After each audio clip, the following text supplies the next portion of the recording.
In this episode, you'll discover my journey to a perfect stroke and why I'm not done just yet. Feel the grip of the oar handle, smooth yet firm in your hands.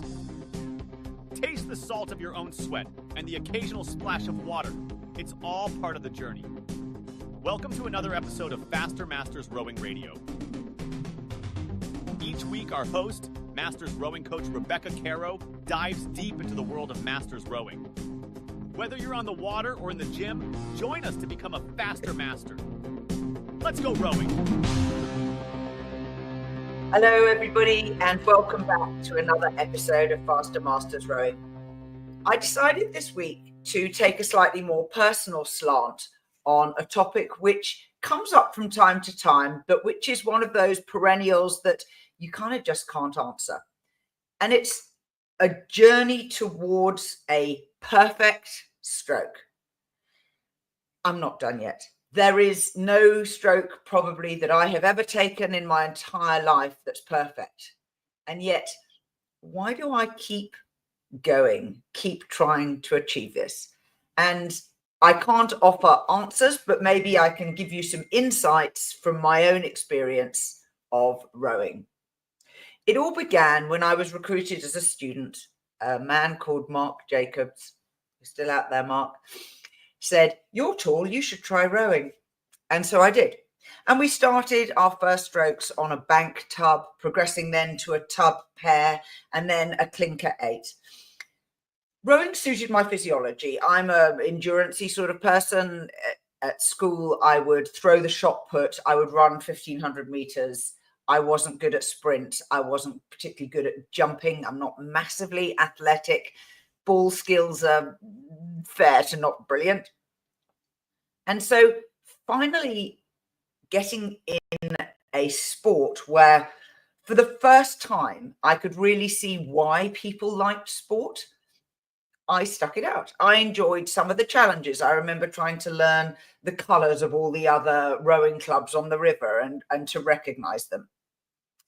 By my second year at rowing, I was selected into a team for my university, and it was identified in one of the very first videos I'd ever seen of myself rowing that I was lunging at the catch. And I will tell you now that I am still doing that.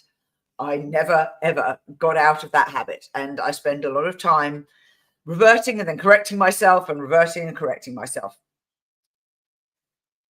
Moving through my sweep career, I began to learn the importance of drills. Drills as a means of separating the different parts of the stroke so that you can improve your ability to do each bit, and drills that exaggerated part of the movements. So I learned how to move different parts of my body separately, not simultaneously. So a good example would be arriving at the catch and not lifting my hands at the same time that my seat arrives. So placing the blade before my seat arrives. So that requires to separate the hand movement from the rolling of the slide. I then decided I really did need to learn how to single scull. And I had been out in a clinker single a few times as a student. And by this time I was at Marlow Rowing Club and I took a learn to row single out. And I vividly remember the last sort of kilometre or so back to the boathouse where I suddenly got it. I was able to glide. The boat just went right over the top of the waves and the wash that were happening on the water surface. And it just seemed to click. And I thought to myself, that's why people do it. It feels like this and they can make it work. I will say it took me a ridiculously long time to ever get back to that feeling. I don't know what I did that made it click. I was on my own. I didn't have a coach. And I do not know what I did to get it back, except that it was clear I jumped a few steps ahead and I needed to go back and fill in the gaps in my learning so that I could make consistent movements. During that time, I remember going for an early morning outing in the dark with a light on the boat and realizing that this was a total and utter disaster in a single scull until I had learned how to scull in a straight line from one stroke to the next. I just kept hitting the bank or finding myself in the middle of the river. So that was a useful thing to clock up. And I did eventually get a bit better when I joined a sculling club and I had to scull all the time. And that taught me how to recruit more muscles, how the individual parts of my bodily musculature contribute to the rowing stroke, particularly my glutes. I don't think I had ever really activated my glutes in service of the power phase until I got in a single scull. And I will say that I had been reasonably successful as a sweep rower. And so, it shows what a big gap there was there in my learning that I just somehow failed to acquire. The mental endeavor was another thing that single sculling taught me, how to be reliant on myself, how to recognize that anything going wrong in the boat was 100% caused by me, and the resolution was 100% enabled by me. So there was a sort of positive side to those two coins. But I began to take on additional challenges. So steering a boat, learning to sweep on both sides. I wanted to be a person who a coach could look at and say, I could put them into any seat in my boat because they have the skills. Sculling also taught me boat feel, how to notice the way the boat was moving underneath me, how it was responding to the water conditions, to the winds, to the waves, what was happening around me. We were on a tidal river, so you had to row against the tide and with the tide. So it's a bit like headwind rowing versus tailwind rowing. And feeling the boat respond to those external stimuli and learning to make really small adjustments to how I was sculling in order to take advantage or to dissipate negative effects caused by those externalities.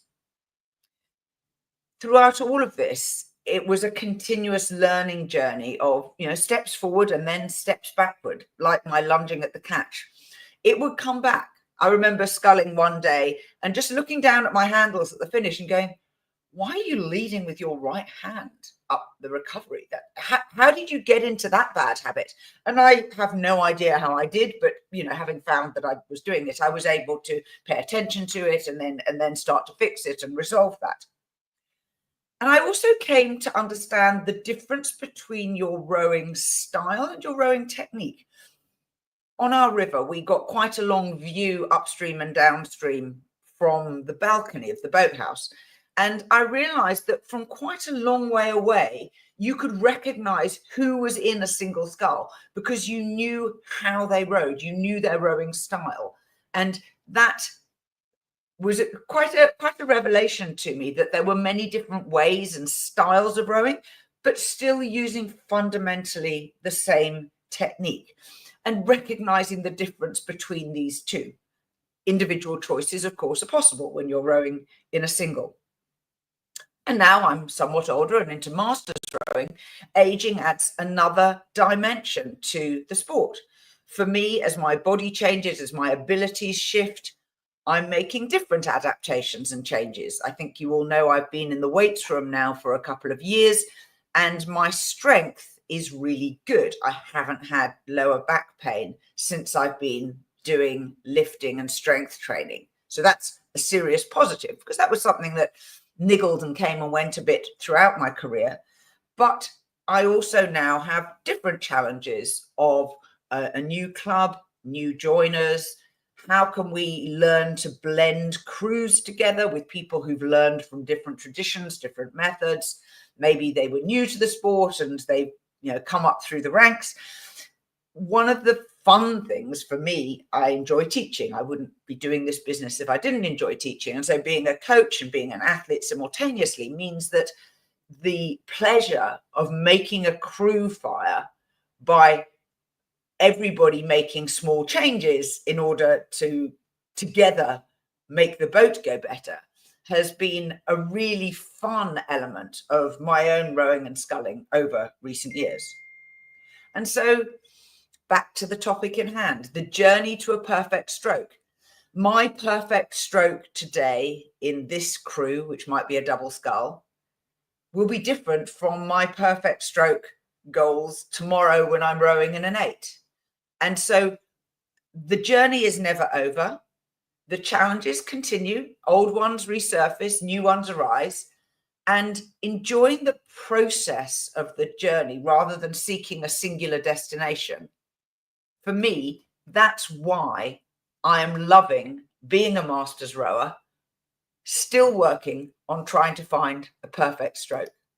And I hope that you find this as entertaining and the endeavour as satisfying as I do. We're on the journey together. Till next time. We are part of the Rowing Chat Podcast Network.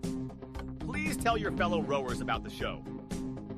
If you've learned just one helpful thing from today's episode, please consider supporting the show for as little as $1 per month by visiting fastermastersrowing.com/podcast.